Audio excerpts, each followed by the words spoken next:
sobreviveu nos Estados Unidos. Elas foram massacradas. Negro americano virou protestante. Elas foram massacradas. Massacrar a religião africana não é só massacrar uma religião. Como ela faz parte de uma cultura que se chama de estruturas fechadas, ou seja, onde tudo tem a ver com tudo, se você destrói a religião africana, você destrói todo o restante. Você destrói a maneira de pentear o cabelo, uma maneira de se vestir, toda a alimentação, os pratos. Não tem um prato africano que eu saiba nos Estados Unidos. Era para ter os mesmos pratos do Brasil. Era para ter vatapá, caruru, tudo isso, arroz doce, porque não tem. Não é? E a música, que é extremamente percussiva, virou uma música de igreja gospel, que aí sim, os negros africanos criaram uma cultura negra e que foi dada no jazz. Você tem uma cultura negra fortíssima nos Estados Unidos. Você consegue pensar o gente sem pensar na cultura negra americana. Agora, até onde essa cultura negra é uma cultura africana? São duas coisas distintas que a gente, às vezes, a gente não pensa muito. A gente, às vezes, confunde uma coisa com a outra.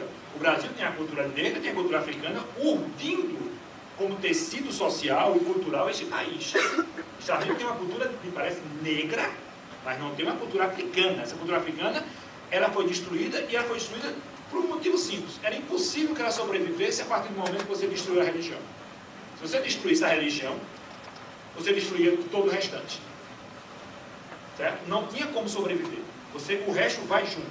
Como ela foi destruída, a religião, não ficou nem um traço dessa religião africana, ou das religiões africanas nos Estados Unidos, essa cultura desapareceu.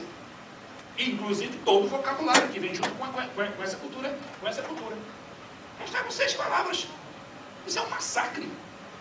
Isso é um massacre. E é uma coisa que eu acho que é uma provocação, mas é uma coisa que a gente precisa pensar. E poucas pessoas colocam e pensam isso. Uma das pessoas que eu vejo que refletiu sobre isso de maneira muito inteligente foi Antônio Risério, antropólogo baiano. No seu livro ele reflete sobre isso. Uma coisa é a cultura negra, outra cultura africana. São duas coisas distintas. Né? Agora eu concordo com você. A música americana, você tirar a música americana, a música das Américas, feitas por negros, indiferente de raiz ou não africana, eu não sei o que fica muito da música do século XX. Porque de alguma maneira é um desdobramento, todo ela é um desdobramento, até o rock and roll, tudo é um desdobramento dessa música. Se você pega a formação da orquestra clássica, nos naipes de cordas friccionadas, de violinos, de violas, elas estão todas em cima da rabeca, que é decorrente disso mesmo, aquelas que ganharam as gambas, as pernas, né, como o cello e outros, com instrumentos da África Magrebe. Eu insisto nesse olhar, porque esse é um olhar que Gilberto Freire foi um dos poucos que levantou essa questão.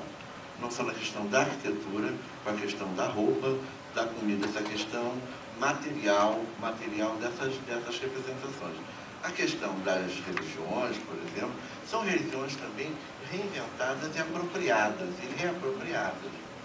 Né? Quer dizer, nós temos uma verdadeira retenção do barroco no candomblé baiano. É altamente barroco. As pessoas estão usando Richelieu, que é o famoso ponto P, que é o ponto cortado, sobre linho engomado, né? Estão usando alguns elementos matriciais africanos islâmicos, de algumas formas, como os turbantes ou os xangrins, são os chinelos que deixam parte do pé fora ou que tem a frente um pouco virada acima, dentro desse imaginário, né? Estão fazendo um grande congelamento de olhar do barroco. As roupas são redondas, as roupas são bordadas, existe todo um apelo pelo dourado, a própria penca, o conceito da penca de Valangandãs é uma forma de reter em prata, não ouro, porque a prata era muito mais valiosa no Brasil pela falta de minas de prata do que o ouro. Não se tem penca, tem ouro a prata. Então, a escolha dos materiais, das formas, dos sentidos, não são apenas vistas de uma maneira tão linear ou sequencial, obviamente. Elas têm movimentos extremamente dinâmicos e complexos, né? Aspiralados, de confronto, entrando um pouco a metáfora do problema da urdidura, que é algo vertical e horizontal ao mesmo tempo, que realiza o tecido, o bume, né? O tissune. Então, na verdade, Isso. E que essas religiões, que todas essas invenções e apropriações não se congelaram.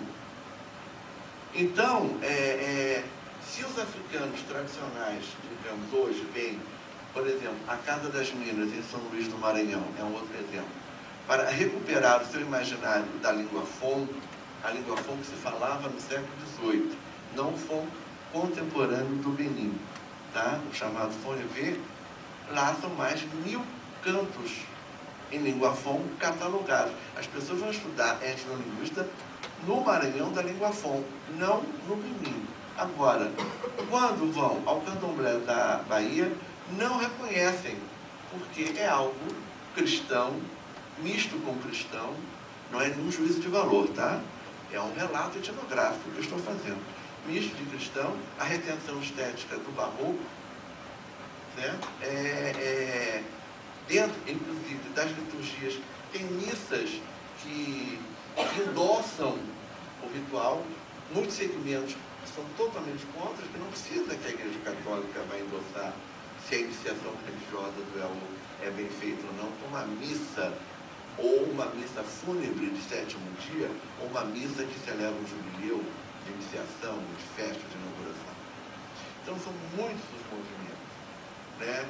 Ao mesmo tempo, esse tipo de encontro é muito importante, mas ele também é muito difícil de ser falado, não é? Eu acho que a gente também tem que ser um pouco mais confundidos do que esclarecidos. Eu acho que criar a turbulência, criar a confusão. Quando eu dava aula, os alunos falavam: professor, eu não estou entendendo nada. É exatamente isso que eu quero. Se você sair da sala entendendo, eu fui péssimo, eu quero confundir vocês. E depois de 3, 4 meses, começavam a entender. Aí, realmente, dentro da perspectiva que eu gostaria de